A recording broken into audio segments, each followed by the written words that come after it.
O cérebro gerencia diversas funções cognitivas essenciais para a execução de tarefas do dia a dia. Na maioria das vezes, tudo funciona de uma forma tão automática que a gente não se dá conta de que há um órgão dedicado a processar e interpretar as informações que chegam pelos nossos sentidos.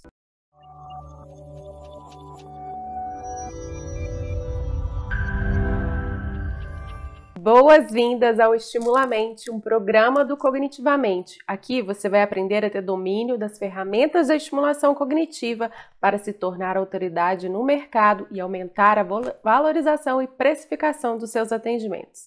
Eu sou Alida Andrade, terapeuta ocupacional e fundadora do Cognitivamente. E o episódio de hoje vamos conversar sobre o que é estimulação cognitiva e como você pode usar ela para acelerar os seus atendimentos. Então, o que é a estimulação cognitiva? É um conjunto de exercícios e atividades com o objetivo de melhorar ou manter as habilidades mentais de uma pessoa ao longo do tempo. A gente usa a estimulação cognitiva com os princípios da plasticidade cerebral, que é para utilizar os exercícios modificando, criando novas conexões no cérebro. Mas antes de eu falar sobre a estimulação cognitiva na prática, eu queria trazer aqui para vocês 3 conceitos muito comuns da intervenção cognitiva, que é o treinamento, a reabilitação e a estimulação cognitiva.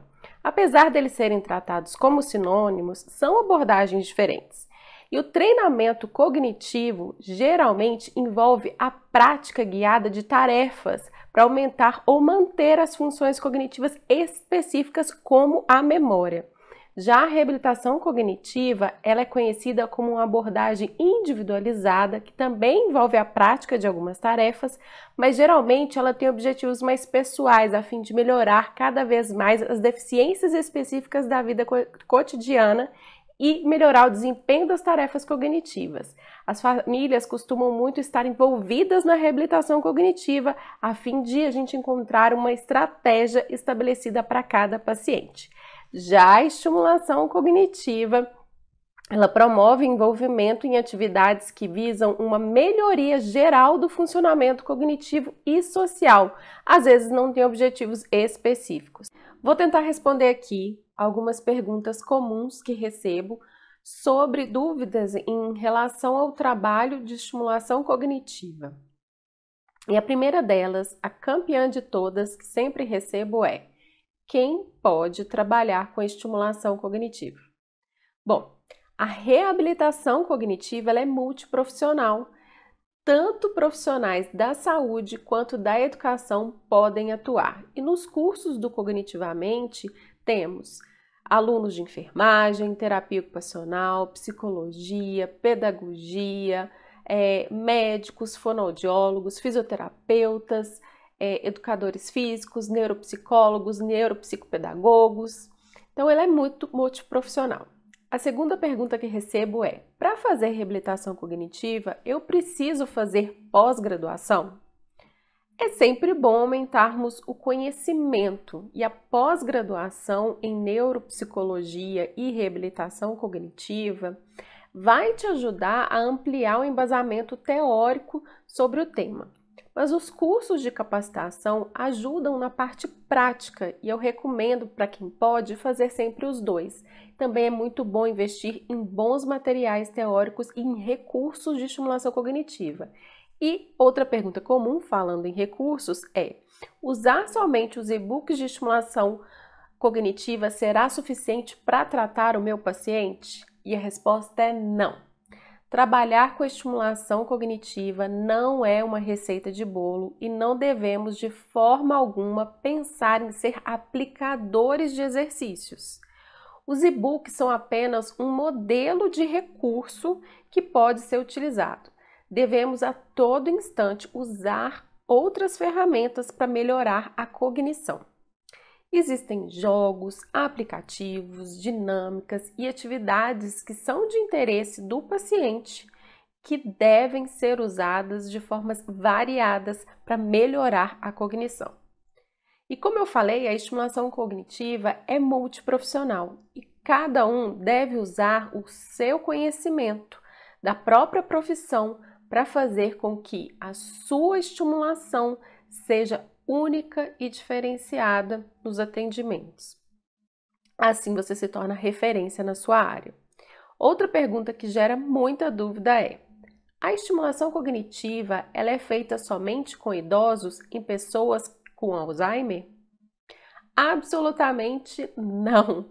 Existem diversas patologias que podem ser beneficiadas com a estimulação cognitiva e eu vou falar delas um pouco mais para frente.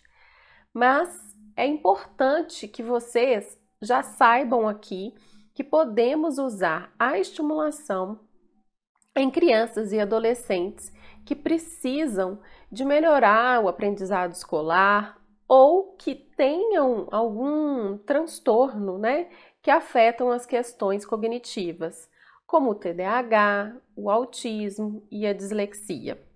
Já em adultos, a gente pode trabalhar com aqueles que têm algum tipo de sequela cognitiva, que seja por um acidente ou por uma doença, por exemplo, um traumatismo craniano ou um derrame. E a gente, nos idosos, tem as doenças neurodegenerativas como Parkinson e Alzheimer. Mas a gente pode pensar na estimulação cognitiva não somente como um tratamento, a gente pode pensar nela também como uma prevenção. Aplicar em pessoas saudáveis para estimular o cérebro cada vez mais é benéfico e aumenta a nossa reserva cognitiva. Você já ouviu falar desse termo?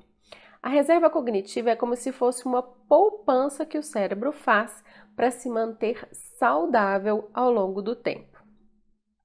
Existem outras maneiras, além dos exercícios, além da estimulação cognitiva, para a gente aumentar essa reserva. E eu vou aproveitar aqui para deixar algumas dicas, na realidade 4 dicas de como a gente faz isso. Bom, a primeira é que todos os fatores socioculturais e ambientais podem gerar o desenvolvimento ou um subdesenvolvimento da nossa cognição. Por isso, existem algumas demandas cognitivamente estimulantes diárias que vão nos ajudar. Então, a primeira dica que contribui para o desenvolvimento cognitivo é a escolaridade. Quanto mais anos de estudo formal você tiver, maior tende a ser a sua reserva cognitiva, o que não significa que é suficiente ter acumulado anos e anos de estudo, mas o quanto você consegue aplicar em sua vida o estudo adquirido. Essa é a parte importante.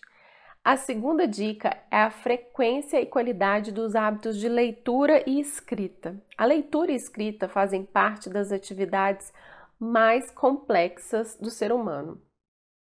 E que quando a gente desempenha, né, quando elas são desempenhadas, elas estimulam o cérebro a fazer mais e melhores conexões. A terceira dica é a demanda da empatia e teoria da mente. Ou seja, atividades sociais que demandem empatia e flexibilização da mente e situações que podem possibilitar as pessoas se colocarem no lugar do outro aumentam a nossa reserva cognitiva. E como, por exemplo, eu vou falar com vocês em atividades em grupo, principalmente de voluntárias, causas sociais, de ter convivência em prol de um grupo de pessoas, não somente em prol de si mesma. Então, a socialização e a conversação é naturalmente estimulante e demanda muito da nossa cognição, assim como atividades que sejam desafiadoras e diferentes do que a gente está acostumado a fazer, né? Ou seja, a gente está automatizados a fazer. Bom, por fim, e a quarta dica é exercício físico. Exercício aeróbico aumenta a oxigenação cerebral, a produção de hormônios que geram prazer e os que regulam o nosso humor e a sensação de ansiedade e estresse. Então, quando há uma frequência e qualidade nas atividades cognitivamente estimulantes, é como se gerássemos os steps cognitivos, que futuramente vários steps que vão sendo formados, eles formam um conjunto de reserva cognitiva que serão utilizados quando houver estímulos ambientais que demandam um maior desempenho da nossa cognição, gerando assim a realização de mais tarefas com mais acertos em menos tempo. Ou seja, a gente consegue realizar tarefas com mais eficiência cognitiva. Para vocês entenderem mais sobre esse processo e sobre a estimulação cognitiva, eu vou explicar melhor sobre cada uma das nossas funções cognitivas. O cérebro gerencia diversas funções cognitivas essenciais para a execução de tarefas do dia a dia. Na maioria das vezes, tudo funciona de uma forma tão automática que a gente não se dá conta de que há um órgão dedicado a processar e interpretar as informações que chegam pelos nossos sentidos. Veja as principais habilidades cognitivas que são comandadas pelo cérebro. Vou começar pela memória, que é a capacidade de armazenar por curto ou longo prazo informações que chegam pelos nossos sentidos. Há a memória de curtíssimo período, que serve, por exemplo, para que a gente se lembre um número de telefone para ligar para alguém. Há também a memória de longo prazo, que permite que a gente lembre de eventos da infância. Nós temos também a linguagem, que é a função de compreender e usar elementos da fala e da escrita com a finalidade de comunicar ou absorver informações. Temos a percepção, que é a habilidade de captar e processar e entender as informações dos sentidos que a gente recebe. É o processo cognitivo que permite a gente interpretar o ambiente com os estímulos que a gente recebe através dos órgãos sensoriais. Temos a atenção, que se refere à capacidade de selecionar as informações mais importantes para a execução de uma tarefa. A atenção é a porta de entrada para que a memória seja acionada e sem atenção não criamos memória. Temos também as funções executivas, que o principal objetivo é unir recursos para um planejamento e execução de tarefas ou tomadas de decisões. As funções executivas envolvem habilidades como memória de trabalho, controle inibitório e flexibilidade cognitiva. E temos as praxias, que são habilidades que envolvem o movimento com uma finalidade específica, como fazer trabalhos manuais, escovar os dentes, entre outras coisas. E temos as gnosias, que é a capacidade de interpretar as informações não verbais que chegam pelos nossos sentidos. E quais são os objetivos da reabilitação cognitiva? Diante de tudo que eu apresentei aqui, se sabe que a reabilitação cognitiva tem dois objetivos. O primeiro deles é restaurar, que é promover atividades que buscam devolver ao paciente o máximo de uma determinada função cognitiva. E o segundo é para compensar. É porque em determinados casos, a melhoria de uma determinada função não vai ser restaurada de forma significativa e a gente vai tentar compensar. Eu vou apresentar aqui para vocês as 5 principais patologias que podem ser atendidas com estimulação cognitiva. A primeira delas é as doenças neurodegenerativas, que é um termo que a gente usa de forma muito genérica para uma série de condições que afetam os neurônios do cérebro humano, que acontece geralmente na terceira idade e acomete pessoas com mais de 65 anos.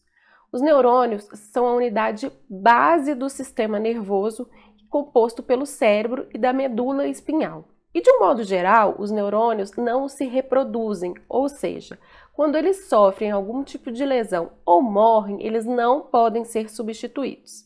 E essa é a característica dos neurônios, torna as doenças neurodegenerativas condições irreversíveis e que, com o passar do tempo, elas se tornam debilitantes, prejudicando então a qualidade de vida dos pacientes e trazendo como consequência a degeneração progressiva ou morte dos neurônios, causando assim problemas de movimento, que seriam as apraxias, que é o prejuízo ao movimento ou à coordenação motora, ou a função cognitiva, que é no caso das demências, como o Alzheimer e a doença de Parkinson.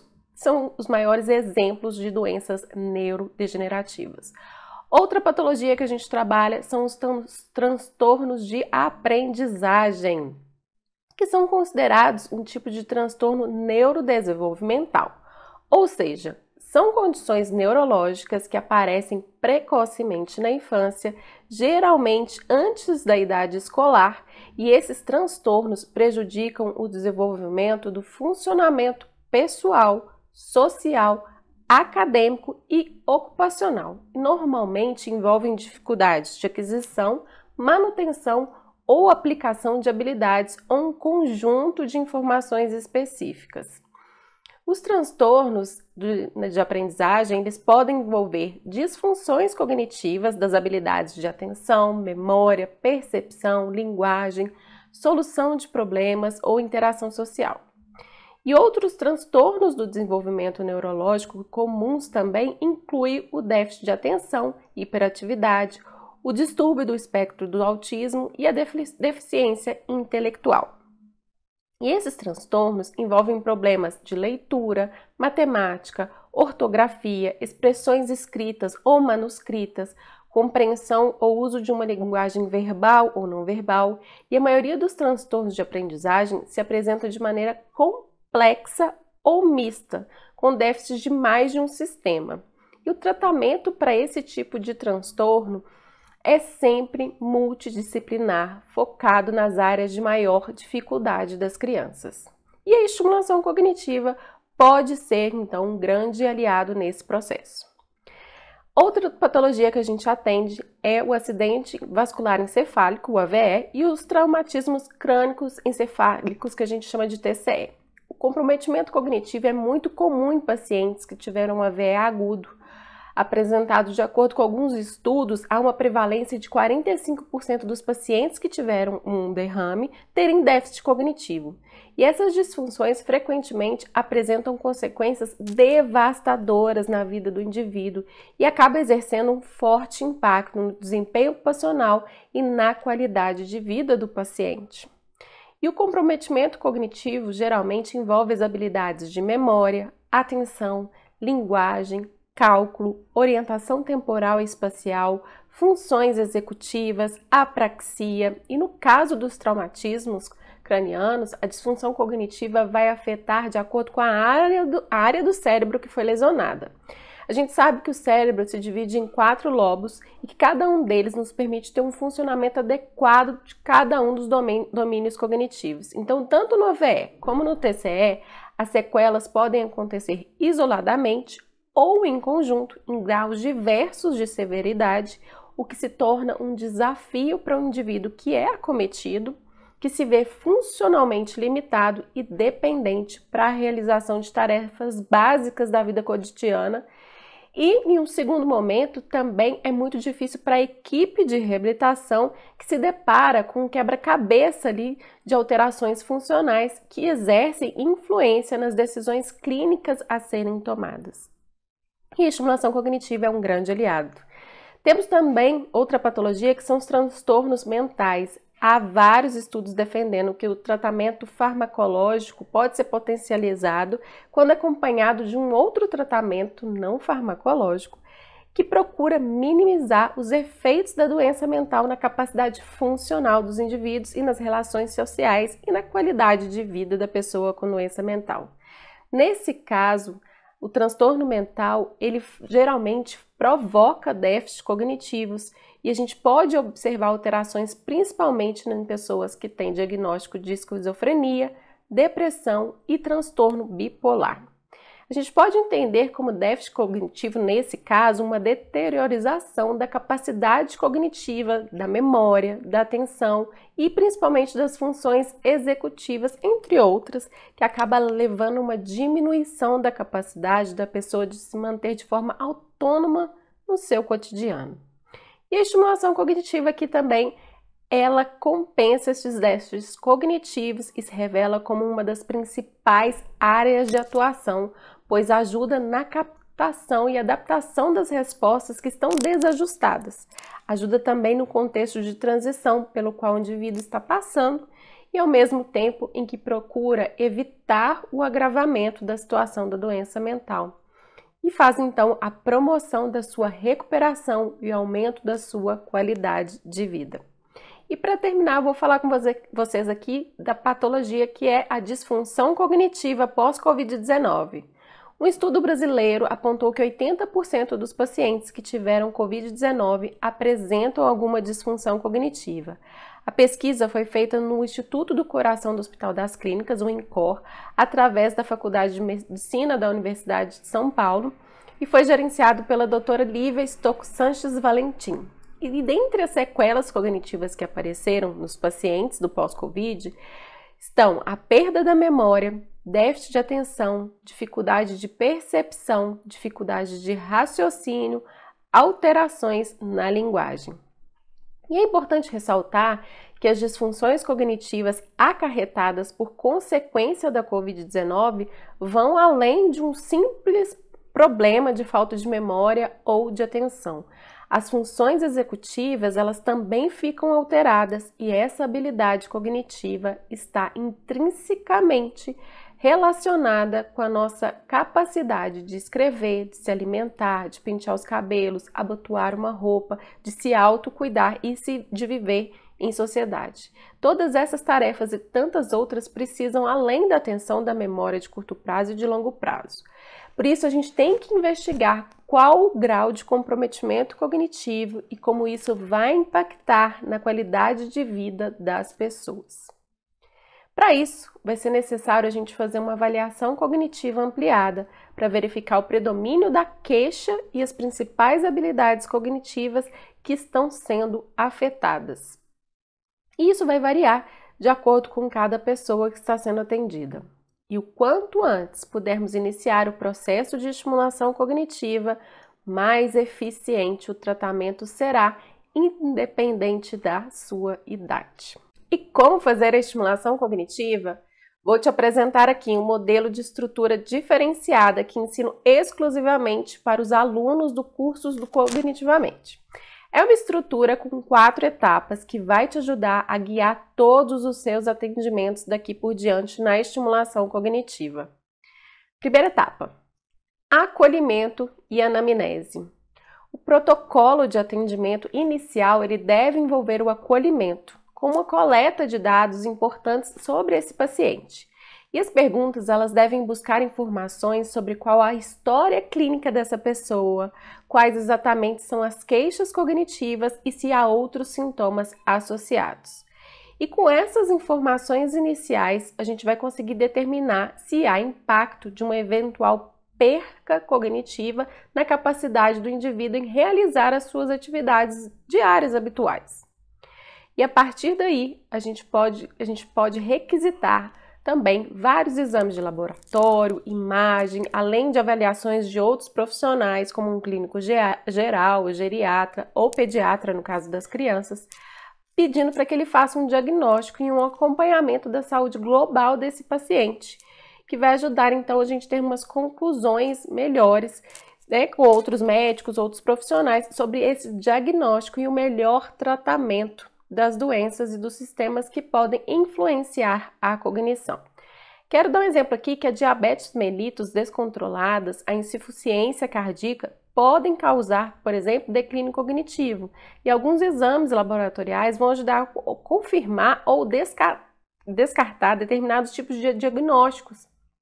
Exames de neuroimagens, tomografias, radiografias simples podem mostrar se existe alguma alteração estrutural no sistema nervoso. Por isso é sempre possível e importante a gente verificar se teve um acidente vascular cerebral. A segunda etapa é a avaliação. O próximo passo é fazer uma avaliação com testes de rastreio para determinar se há sinais objetivos de perda cognitiva. Diante dos dados coletados, a gente consegue apontar qual é o perfil cognitivo do paciente para determinar qual o melhor tratamento de reabilitação cognitiva, se em grupo ou individual, quantas sessões semanais serão necessárias, a duração das sessões e quais os recursos utilizar. Então, vão ser priorizadas as áreas que necessitam de mais atenção devido a essa condição de saúde que provoca o declínio cognitivo e as perdas funcionais que mais prejudicam o indivíduo. Então, para além dos testes de rastreio cognitivo, eu sempre falo para a gente fazer avaliações da funcionalidade dos pacientes, porque e também do quadro emocional e do estado de humor. Essas avaliações complementares, elas vêm adquirindo cada vez mais importância nos procedimentos de diagnósticos das doenças e das limitações nos programas de intervenções de reabilitação cognitiva.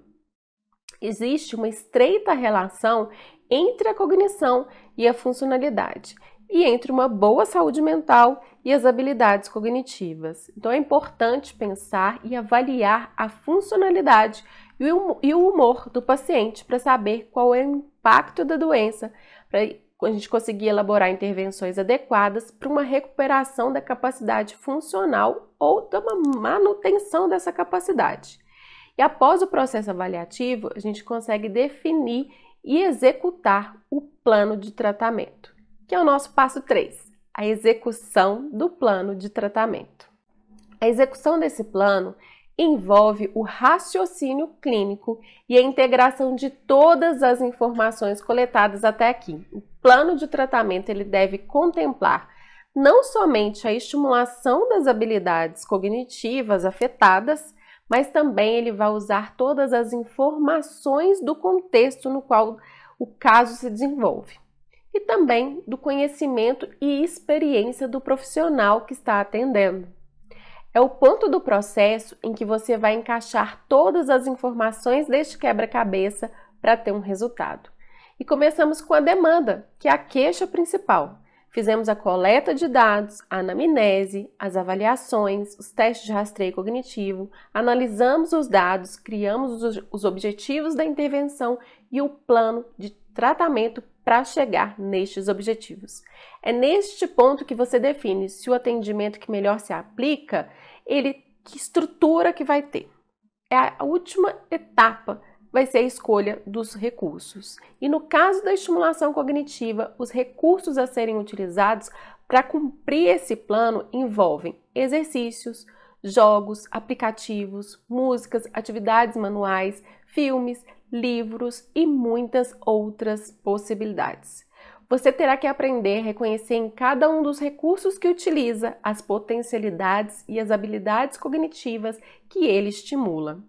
Um simples jogo de forca treina a linguagem, atenção, memória semântica, a percepção visual e praxias. Assistir um filme, por exemplo, e pedir ao paciente que ele reconte a história, destacando quais personagens eram os principais e como era o enredo, quem era o vilão ou o herói, é uma forma de trabalhar a memória recente, a atenção concentrada, a percepção visual e as funções executivas.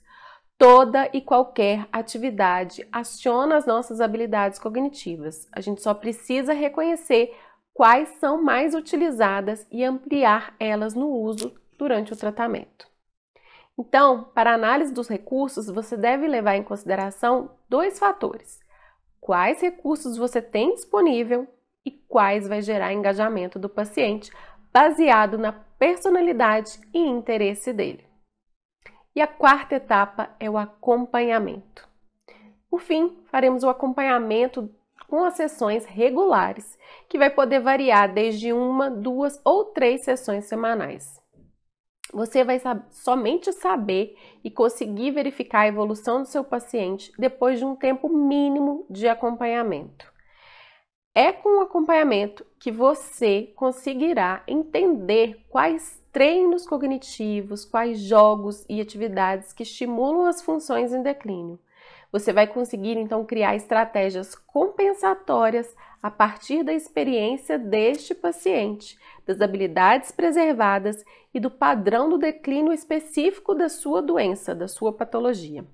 Os estudos científicos mostram que a reabilitação cognitiva tem resultados promissores em diversas patologias e condições, como eu falei com vocês aqui. Então, esse processo ele é importantíssimo para trazer funcionalidade e bem-estar. E qualquer disfunção que afete o seu cotidiano. A reabilitação cognitiva, ser empregada em diversas patologias, mas sempre tem que ser conduzida por um profissional capacitado e habilitado que sabe fazer esse raciocínio clínico de forma adequada. Esse foi o programa de hoje. Eu abordei o tema com vocês sobre o que é estimulação cognitiva e como você pode usar para acelerar os seus atendimentos. Espero que vocês estejam gostando dos nossos episódios do Estimulamente. Hoje eu quis trazer um pouco mais sobre a estimulação cognitiva, sobre a importância das habilidades cognitivas, de se estimular o cérebro independente se você tem uma patologia ou não, a importância de ter uma reserva cognitiva e para que as pessoas saibam que a estimulação cognitiva ela pode ser feita de forma multiprofissional, o que é muito bom, pois os pacientes eles vão buscar aqueles profissionais que precisa de acordo com a sua demanda específica. Vai ter pessoas que precisam de uma estimulação cognitiva aliada a um tratamento psicoterapêutico. Tem pessoas que vão precisar da estimulação cognitiva aliada a um tratamento motor com fisioterapeuta, ou com um terapeuta ocupacional, ou com um fonoaudiólogo. Pode ser benéfico fazer com o médico. Tem pessoas que trabalham com a estimulação cognitiva em grupos, em oficinas, em dinâmicas, em serviços públicos que são de prevenção, né, como os NASFs. Então, é importante que a gente saiba que a estimulação cognitiva ela pode ser feita de diversos formatos, por diversas profissões, e que esses profissionais e tanto a população só tende a beneficiar desse tipo de recurso e desse tipo de tratamento que é a estimulação cognitiva. Espero também que tenha ficado claro para vocês a diferença entre reabilitação cognitiva, estimulação cognitiva e treino cognitivo.